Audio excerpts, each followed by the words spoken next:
Ndugu mpenzi mtazamaji, popote pale ulipo, iwapo ni sebuleni au chumba cha kulala, lakini natumai kuwa upo sebuleni hapa unapata chajio, uking'afua minofu, ukikula vitamu kwa sababu ni msimu wa kuweza kusherehekea huu mwezi wa Desemba. Na leo ikiwa ni siku ya 6 mwezi wa Desemba mwaka 2023, mpenzi mtazamaji, karibu kwenye kigoda cha habari cha HLC awamu hii ya saa 3, na ukisomewa nami sio mwingine ila ni kaka MLUMBI. Karibu kwenye meza ya habari. Na huku Rais William Ruto akitamatisha ziara yake nchini India, Kenya inalenga kupata wawekezaji katika sekta za utengenezaji bidhaa na kawi safi ili kuimarisha nafasi yake ya kupunguza athari za mabadiliko ya tabia nchi barani Afrika. Tuone ni yapi yalijiri. Investors in Kenya. Indian businesses are planning on your first state visit to India. India is already the 5th largest source of tourists.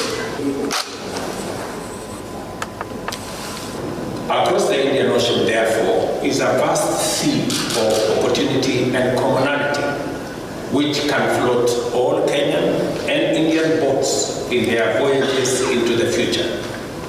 Every sector is sailing in this epic quest.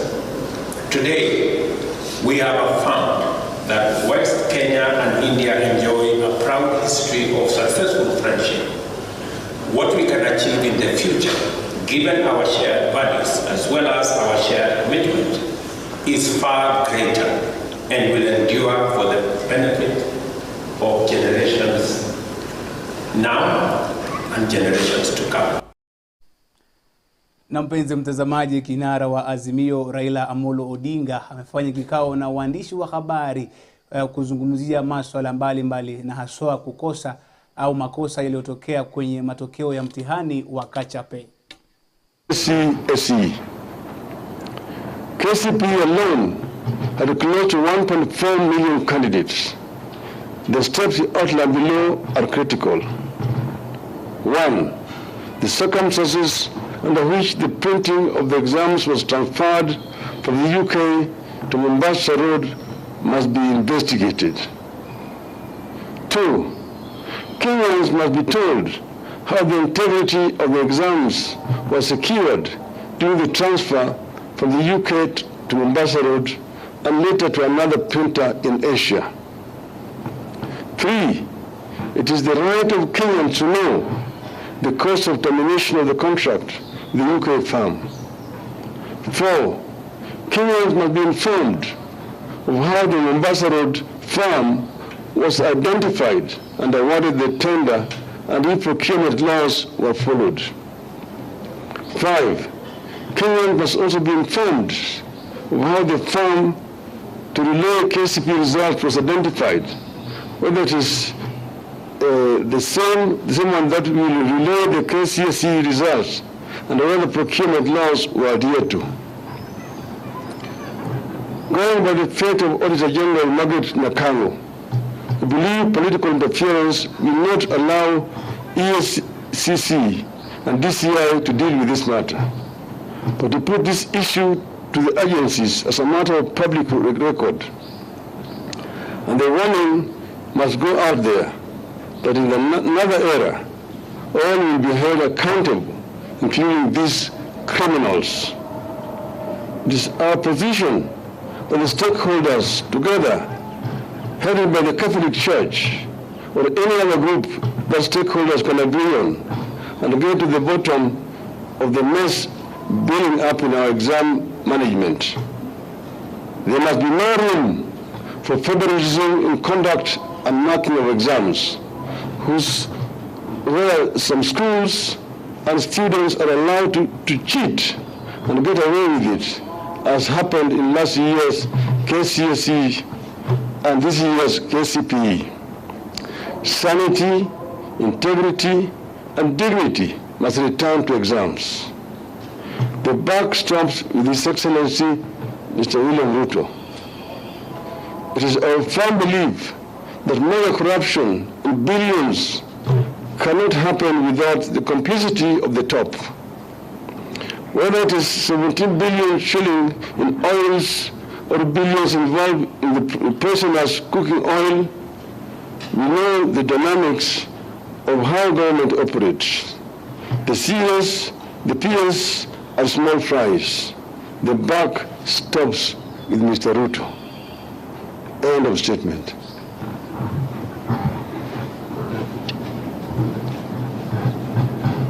Please.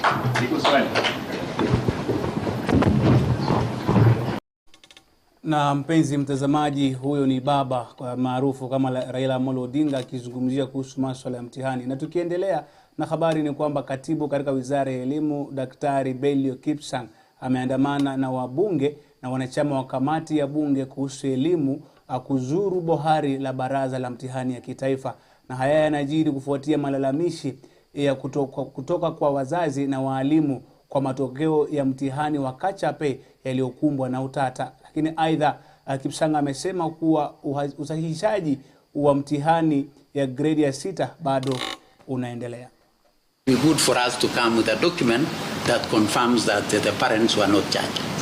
I know we had a challenge in 2017, almost a similar challenge. At that particular time, the parents were charged, but the service, the telecos were able to refund the parents or anybody that used the system. They were able to do a reverse in 2017 and I think 2010. We had 2 years where we have had this challenge, and when that came, where there were charges, the parents were, the person who sent the message, there was a reversal. This one, by tomorrow, Chair, we shall bring you communication and confirmation from the telecos that the customers who are either our parents or our children were not charged. So we shall bring you communication from the telecos, because that's the only way we shall confirm. We cannot use the service provider to tell us, because the service provider is not even aware whether it was charged or not. It is only the telecos, Safaricom, Airtel, who can tell us whether there was charging or not charging. They have already indicated to us that there was no charging, but we would want to bring evidence from them, by them writing to us that our customers were not charged. So by the time we meet tomorrow, we shall be able to provide that evidence, Chair. On registration? No. Just on the same. So I'm asking why you ask your customers to pay to see their source. This one is all premium services, Chair. And we can get the feedback on all premium services, including when we were checking whether we were registered as voters and all that, is that it is sometimes given as premium service. It is not like the normal SMS that you do, because it is configured for that particular purpose. When you are dealing with a normal SMS, then because of economies of scale, which is not configured, this one you are dealing with 1.4 million records. And again, Chair, by the time we engage ourselves, we shall be able to provide and explain what it is that they charge premium service. But yes, maybe this, we also need to know that these are services that the National Assembly had voted money. As an example, we don't charge. What are you doing to make sure that in future we don't charge any parent for the results going forward? Chair, this morning, and we requested our colleagues at the Ministry of ICT and Digital Economy to check for us what could have happened. And one of the things that they suggested, and we had a meeting this morning, is that going into the future, and even this year it was available, because it is an option for you to go to the SMS. We don't require you to go to the SMS. It is an option. If you want that convenience of getting your results fast, you can be able to check it in the SMS service. But the same results are available in the school portal. And in the school portal, it is free, because that is our service that we provide in the school portal. So if you use the school portal, nobody will charge you. So why don't you tell parents, we have the list, go to school portal and stop the service provider? That is the same message we release. Na mpenzi mtazamaji, serikali kupitia kwa Wizara ya Afya na Mazingira imetakiwa kuwaunga mkono baadhi ya wakulima eneo bunge la Shinyalu ambao wameanzisha kilimo cha upanzi wa mmea almaarufu kama mkombero, wakisema itakuwa ni faida kubwa ambayo serikali haijatambua, ikiwemo vile kutibu magonjwa sugu kama vile kisukari, saratani na hata nguvu za kiume na hata ugonjwa wa moyo. Na afisa mkuu wa kampuni hiyo ya Mama Mutere Natural Production Limited, Bwana Benjamin Okalo, anasema upanzi wa mkombero utasaidia mwananchi wa Kakamega kwa kuwapa kazi na kupanda mmea hiyo ambayo pia italinda mazingira, huku wanapanda wakitarajia kuuza zao hilo kwa ambao hauna kazi nyingi. Mimi imisa langu kwa mama sana sana, na imisa wa mama sana sana wale wa mama ambao wangali chupukisi watumie mkombera, kwa sababu mkombera itawasaidia sana, itawasaidia sana kwa vile wakati wanapata watoto watakuwa na hawatakuwa na shida ya kunyonyesha, na tena pia wakitumia mkombera kwa kuwapatia watoto hao watakuwa na afya nzuri, tena watoto watakuwa kama wako na memory nzuri. Sisi sana sana tungependa serikali hii yetu ya county hata ya national ituunge mkono kwa hii, ili hata vijana wanaweza pata kazi. In this nursery we are raising over 10,000 seedlings of Mondia Waitei Mukombera. My target is to raise over 1 million seedlings, among them trees and the Mukombera vine, and that will help mitigate climate change because it will increase the forest cover. Of course, we measure and pay farmers at least 200 shillings per kilo. After harvesting, you give it another time, maybe 8 months, to produce more and more roots. It can stay for over 30 years. Mukombera can treat more than 22 diseases. One of it can be diabetes, high blood pressure, depression. It is a very effective appetizer. It is very rich in iron. Therefore, people who are anemic, it can still help them. It is known to thin cholesterol from our bloodstream. Therefore, blood will be able to flow even in thinner veins of our brain, because brain takes over 25% of all oxygen we breathe. And the red blood cells will carry either the glucose and of course the oxygen which our brain needs. Therefore, one will have very sharp brain. At the same time, it is a tonic. Therefore, it rejuvenates the skin, makes the skin very smooth. Also, using it, you won't be affected with the cancer. Yeah, now we are introducing it as a cash crop, and many people, after paying them, I think some of the good farmers are earning some good money from the sale of the root.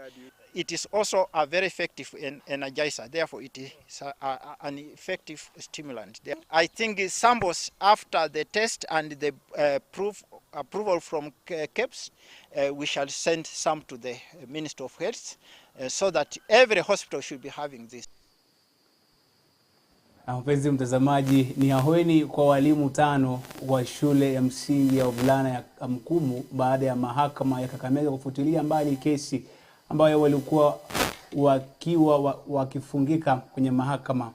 Na sehemu hii ni kwamba baada ya pande mbili kukabiliana kupitia kwa kesi hiyo nje ya mahakama, Jaji Veina Amboko amesema mahakama imekubali ombi hilo kwa mujibu wa ibara ya aya ya 153 ya katika katiba ya Kenya. Na walimu hao Adelaide Majoni, Vincent Kadasha na Agrejas Lubembe na Victor Andove na Egle Lungaso wamedaiwa kuweza kumshambulia mwanafunzi huyo na kumjeruhi baada ya kumtaka na kumpata kunradhi na simu ya mkononi kinyume na sheria za shule tarehe 19 Oktoba mwezi wa Oktoba mwaka 2023. Solutions are not necessarily found in courts. In fact, many times, court solutions bring about a winner-loser situation.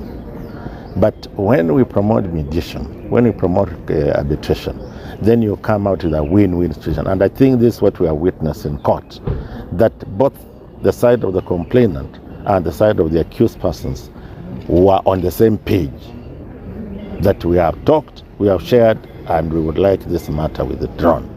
And I think if you have seen as we walked out, the first person to embrace our side, me specifically, was the mother of young Gift, Carol.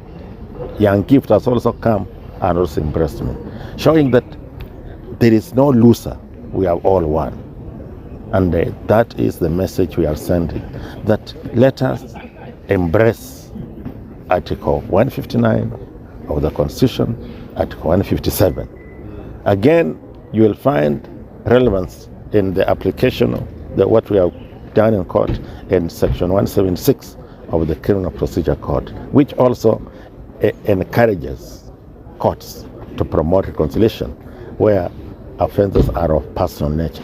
This was one of them. The complainant being a minor, and that he was not capable of doing that. But we are dealing with a case of a young man who is just a minor by name, but mature. Even he has broken his voice, as anybody would have heard. And in no uncertain terms, he was able to tell the court he has men, friends with his teachers, these were his teachers, and he wants to move on. He has a future to pursue. It was very clear he was not coerced. And the mood in the court was very clear that nobody... And the public is aware where I've come from. But at the end of the day, as my senior colleague has said, what is important is peace. And where parties want to bring peace, and the constitution is very clear, Article 159, it should be embraced.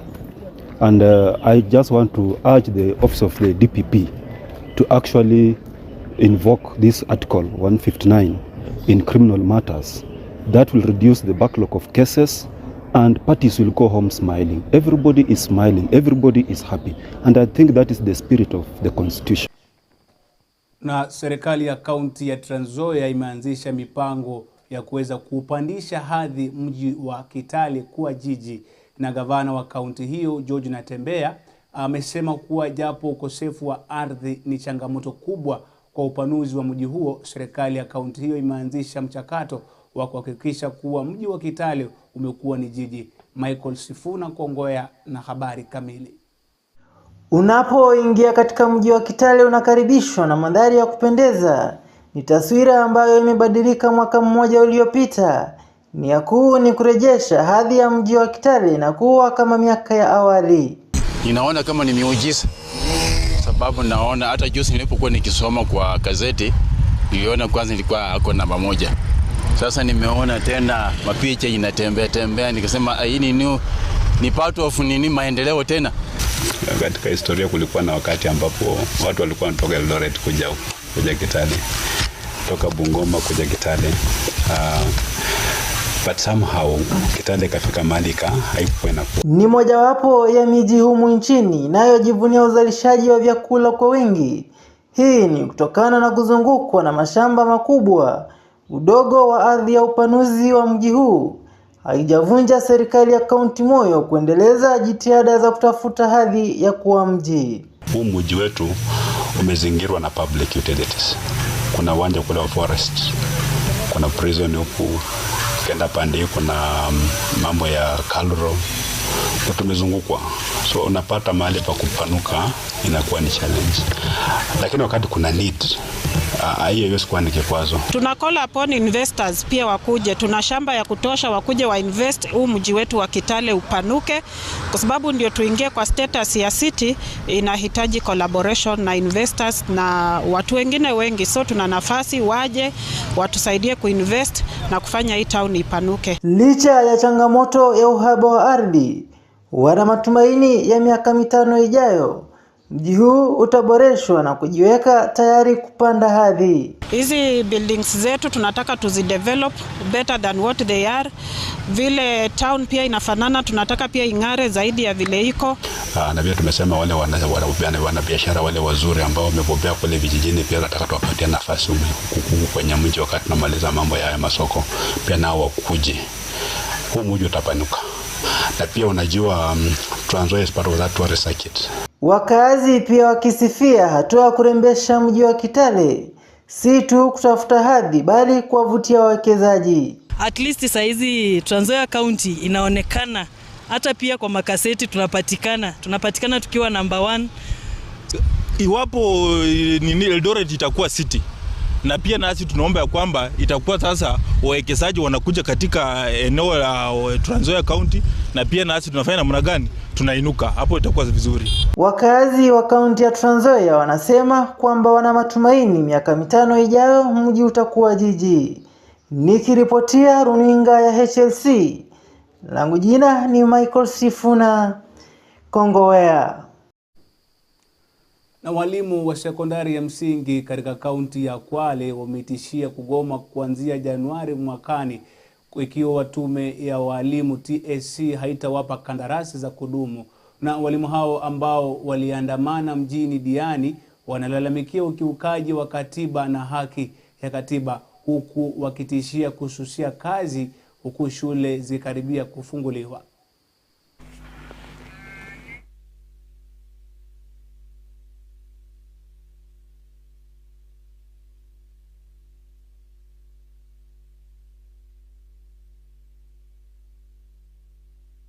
Uchumi wa Kenya sasa kila mtu anajua umekuwa mgumu. 17,000 itatusaidia kufanya nini hapa Kenya?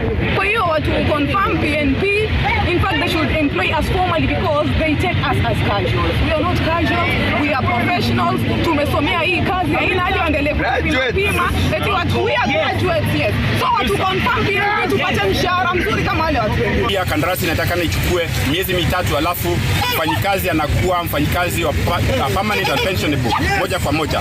Lakini hao walimu waliambiwa kuwa watafanya kazi kwa miezi 11 alafu baadaye watafanywa nini, watakuwa walimu wa permanent. Lakini sasa hizi imebadilishwa kuwa wataendelea kuwa walimu wa casual mpaka 2025.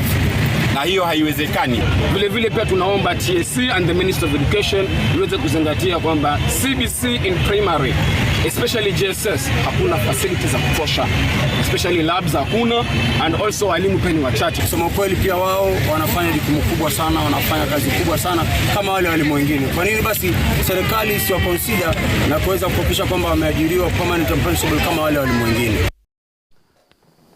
Na naibu wa gavana wa Turkana John Eras amesema kwamba serikali ya Uholanzi pamoja na serikali ya kaunti ya Turkana wametoa kitita cha shilingi bilioni 1.52 ili kuboresha uvuvi wa ziwa, na kwamba Turkana kwa lengo la kunufaisha zaidi ya watu 40,000 wanaotegemea uvuvi.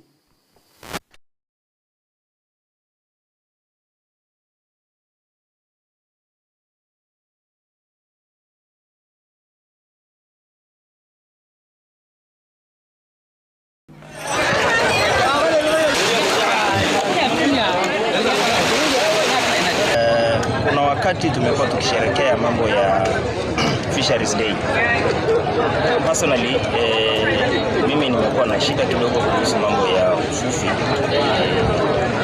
kalo, na mara mingi hata tumekutana na nyinyi kuzungumza mambo ya hiyo bahari. Unajua mimi nimesaliwa huko, nimeishi huko muda yangu yote, nimesoma nikiishi hapo Kalokon. So kwa hivyo na mimi najua livelihood ya watu wetu inategemea sana bahari. We are launching both the MOUs and also beach management unit manual. These two are very critical in improving the infrastructure of this lake and for ensuring that fish and fisheries contributes to the people who live along Lake Turkana. Na mpenzi mtazamaji, serikali ya kaunti ya Kajiado kupitia Wizara ya Mazingira imetia saini mkataba wa makubaliano na shirika la WWF Kenya pamoja na jamii ya Entarara unaohusu ushirikiano wa kutunza msitu wa Entarara ambao sehemu kubwa ya ardhi yake ilikuwa imenyakuliwa.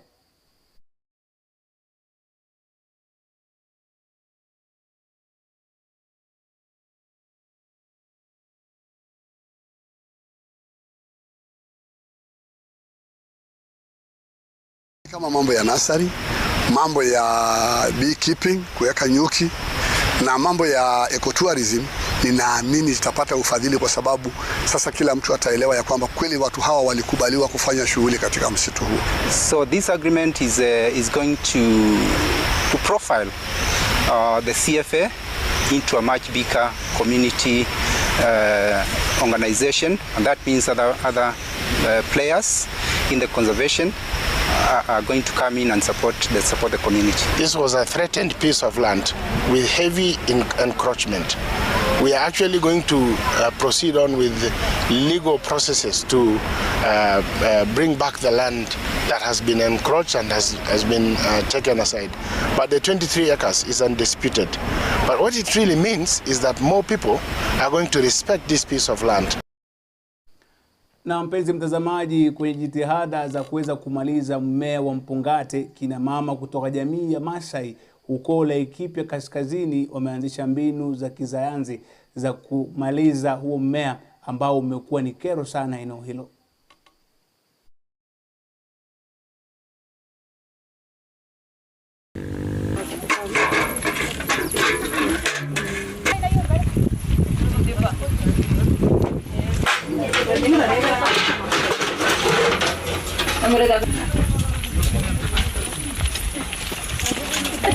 We introduced cautioning to the conservancy. We have established 18 greenhouses across the conservancy, and these greenhouses are being taken care of by women. So we have monthly spreads of these cochineals to areas that are affected by the Opuntia stricta. So we rear this cochineal in greenhouses. So the women will come together on monthly basis, pick the cochineals that are the Opuntia affected that are in the greenhouses, and then they will take them to the field, and then they will pick the fresh ones to the field. Imetudhuru sana kwa sababu siku hizi sisi hatuwezi uza ng'ombe ikiwa na afya, mbuzi ikiwa na afya. Ng'ombe zetu hazina maziwa kwa sababu ya kufinyiliwa na hii Opuntia. Wakulima katika kaunti ya Siaya walitangamana na maafisa wa kilimo wa nyanjani katika siku ya maadhimisho ya udongo ulimwenguni na kupokea mawaidha na namna ya kuweza kuzidisha rutuba kwenye udongo bila kutumia mbolea za kikemikali.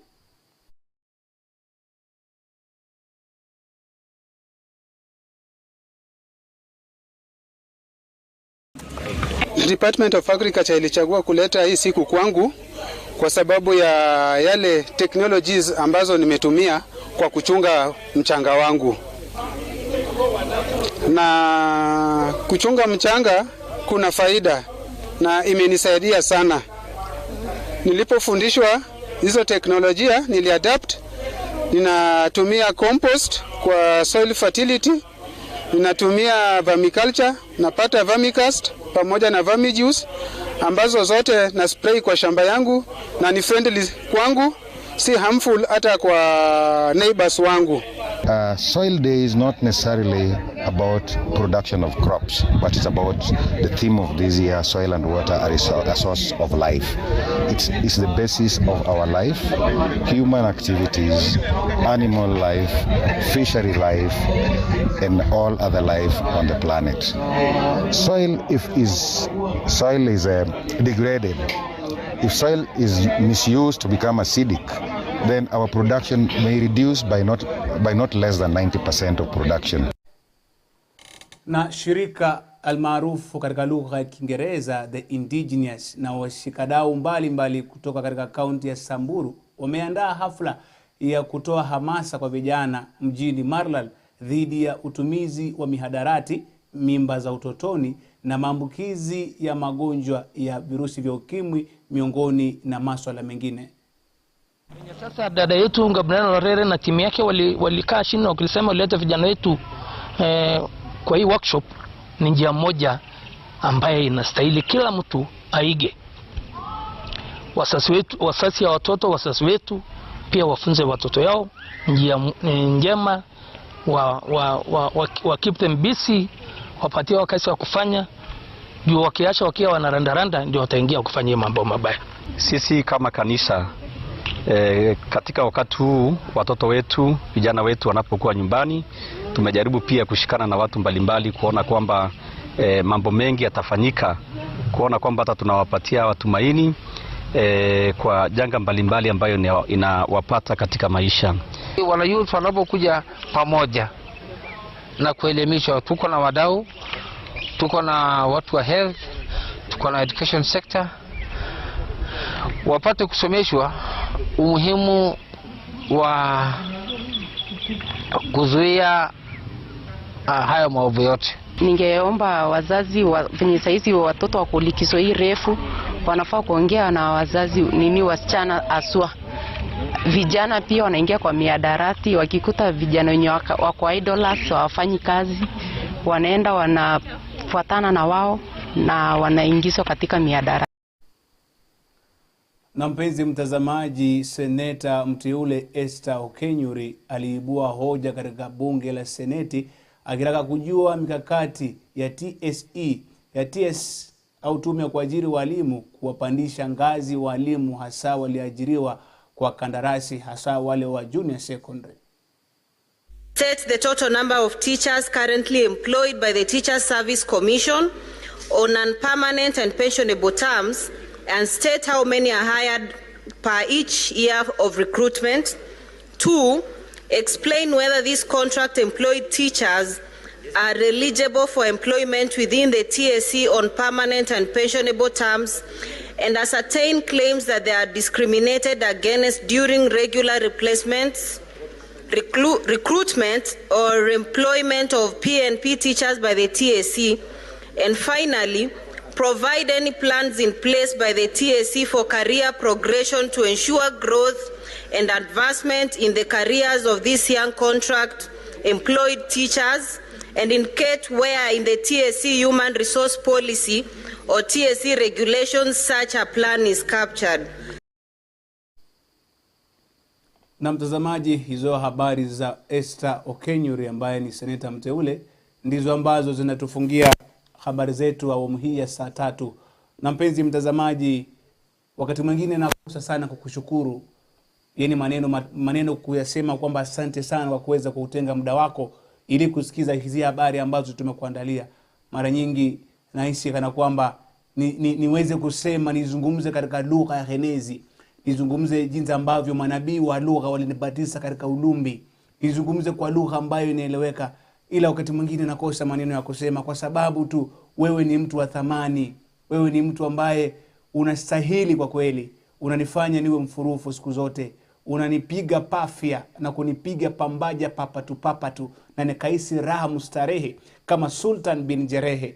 Asante sana mpenzi mtazamaji kwa kuweza kunifuatilia wakati nimeanza kukusomea habari. Hivi sasa nimefika awamu hii ya mwisho, na shukrani zangu za dhati za waendee vile vile wanahabari wote ambao walitia idili, walijikusuru, wakafanya ima ali kulihali ili habari hizi zikufikie hapo ulipo mpenzi mtazamaji. Shukrani zangu kutoka mvunguni mwa moyo ziweze kufikia wale walipo. Na mtazamaji, bila kuwasahau mwelekezi wangu Bwana Edgar Roy ambaye amefanya alikulihali hizi habari zikufikia hapo ulipo. Na bila kumsahau bwana siku zote namuita Sylvester Oyo ambaye leo hii yeye amekuwa ni nyakaso wangu siku zote na muenzi hadi halinda ya halinda. Asante sana mpenzi mtazamaji, na ni wakati wa kuweza kuondoka studioni, lakini kama ilivyo ada siwezi kuondoka mpenzi mtazamaji bila kukupa nukuu ya siku. Itakuwa ni madhila. Na katika nukuu ya leo ni kwamba mpenzi mtazamaji, wakicheka usicheke kwa sababu hawakuchekeshi. Kwa nini unacheka wakicheka? Sinabudi kuweza kukunja kirago cha mia cha taarifa awamu ya saa 3 wa baadu wakatabao fakir. Kwa huku nikiwaseka kionda wazimu, siku zote niite kaka Mlumbi, mwanambe wa baba. Uwe na usiku mwema usiokuwa na bugdha bin manunguniko.